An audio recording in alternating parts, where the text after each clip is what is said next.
Hello everyone.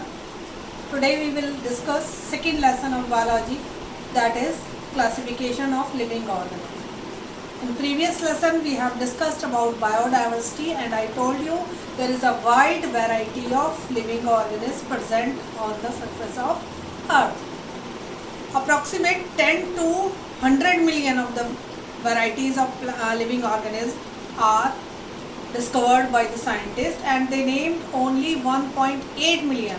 They are recognized and are having scientific name only. So it is just impossible to study all the varieties.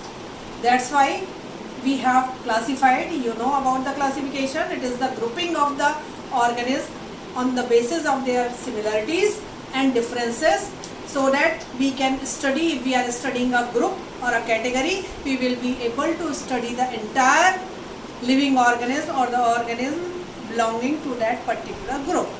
So that's why it is very necessary to classify the living organisms.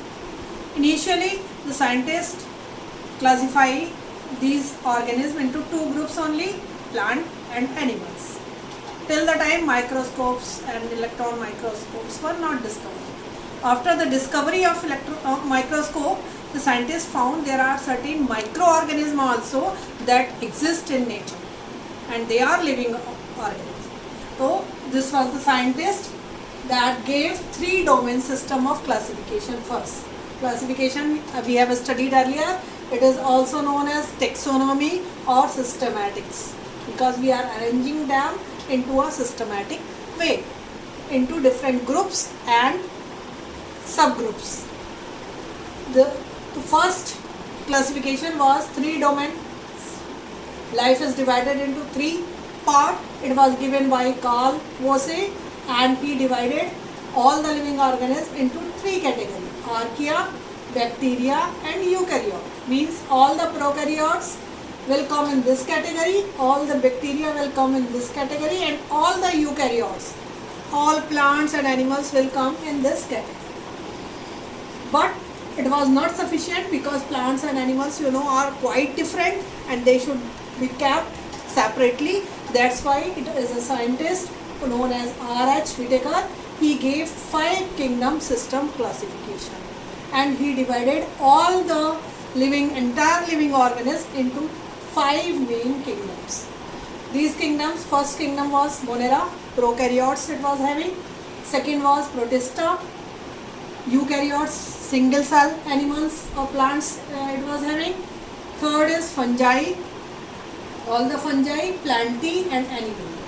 The classification of plantae and animalia is in detail in our syllabus, so that we will study in next other lessons. We are going to study in this lesson about the Monera, Protista and fungi in detail. First of all, you should know the prokaryotic organisms that are not having a well-defined nuclear membrane, or certain cell organelles, membrane-bound cell organelles are also absent. They are further divided into two categories: Archaebacteria like Methanogens, Eubacteria like Cyanobacteria.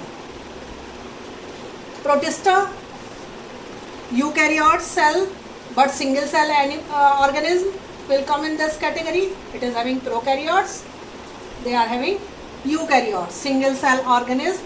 And the first group is chrysophytes, that is known as diatoms. Body is divided into soap case like two structure. We will discuss this characteristic of all the group in detail, but you should remember the classification. So first group is chrysophytes having diatoms. Second is dinoflagellate, as the name suggests, they are having 2 flagella and they are also known as pyrophyta. Example is Serratium. Next, third group is euglenoids having single flagella like Euglena. Fourth group is slime mold, fungi like living organism. Example is Physocerum. Fifth group is protozoa. Example amoeba. Fungi are further divided into 4 different groups: Phycomycetes, example Rhizopus; Ascomycetes, example Penicillium; Basidiomycetes, example mushrooms; and Deuteromycetes, example Alternatio. These are the different groups that we are going to study in detail. But first we will start with the features on the basis of which R.H. Whitaker divided these 5 kingdoms. First of all, the 5 kingdom classification was based on the complexity of cell structure. What type of cell and cell organelles are present in the body of the living organism. Second point was the complexity of the organism body. They are unicellular, multicellular, having tissue level or cell organ level of organization. Third was mode of obtaining nutrition. How do they take their food, nutrition. And lastly, the method of reproduction and phylogenetic relationship. So you can study with the help of this table. It is having all the 5 kingdom: Monera, Protista, Fungi, Plantae and Animalia. So first of all, we will start with the nucleus. You know, in prokaryotic living organism, nuclear membrane is absent. They are having only genetic material. Prokaryotic they are, and rest of the kingdoms are having eukaryotic cell. Mitochondria, plastid, these type of organelles are absent in prokaryotes, but they are present in rest of the. In few fungi, plastids are absent, and animals are also not having plastids. Next feature is cell wall. The chemical nature of the cell wall. In Monera, the cell wall is made up of polysaccharide and amino acid. It is non-cellular, not made up of cells. Only polysaccharide and amino acid. In Protista, if it is present, it is of various type. In fungi, non-cellulosic, it is not made up of chitin or other substance are making cell wall, but it is not made up of cellulose. Cellulose is present in kingdom Plantae and absent. No cell wall is present in Animalia. Next is the cell membrane. Cell membrane is, nuclear membrane. It is absent in Monera and present in rest of the kingdom. Next is multicellularity, means many cells are present. The Monera and Protista don't show, they are single celled. They are not having many cells. Fungi, Plantae and animal are multicellular. Next is motility. How do they move? The Monera move with the help of flagella, gliding or non-motile. In Protista, cilia, flagella, amoeboid motion, contractile, fibril, all are helping in the motion. In fungi also, cilia, flagella and some are non-motile also. Plantae, cilia, flagella and most of the motion is absent in higher plants. In animals, cilia, flagella and contractile fibrils are helping in the motion. Nutrition, Monera, autotrophic, heterotrophic, chemosynthetic, photosynthetic, heterotrophic. Protista may be photosynthetic, heterotrophic. Fungi, heterotrophic, it may be saprophyte or parasite. Plants are always autotrophic and animals are always heterotrophic. Mode of nutrition. Sexual reproduction in Protista, Monera, it is conjugation, transduction. In detail we are going to discuss all these things, but you should remember this. Transformation or none. Syngamy, fusion of gametes followed by meiosis, conjugation or none. Fertilization followed by meiosis or none. Fertilization. Nervous system is absent in Monera.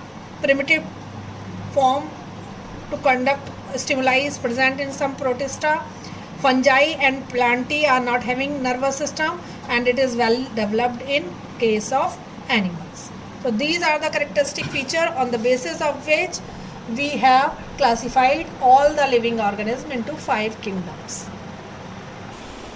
Now we will start with the first kingdom, that is kingdom Monera. I told you these are the prokaryotic living organisms having primitive type of cell structure. Cell wall is made up of different type of polysaccharides or amino acids that are helping them to survive in the extreme condition. And they are not having well defined nucleus.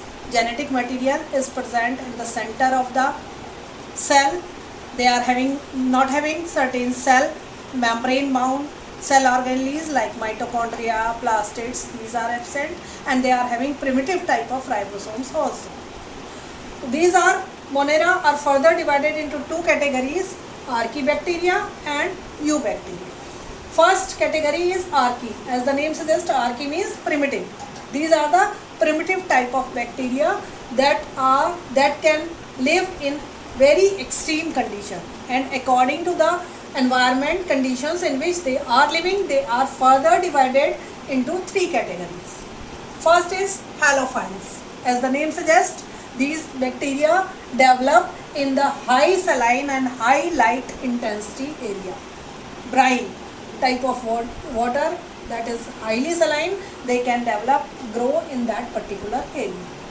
Second is thermoacidophiles. As the name suggests, high temperature, very high temperature or very low temperature or acidic medium, they can easily develop and give rise to you can say reproduce also. Next is they are the methanogens. They develop in marshy areas, where there is plenty of water. Oxygen is not available.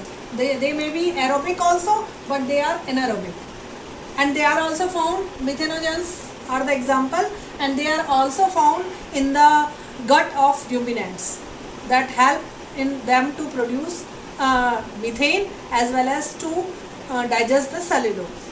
And biogas plant, methane gas is the main constituent of biogas, and that is produced by these methanogens only that develop in the cow dung and other animal excreta and produce methane gas. That's why they are known as methanogens.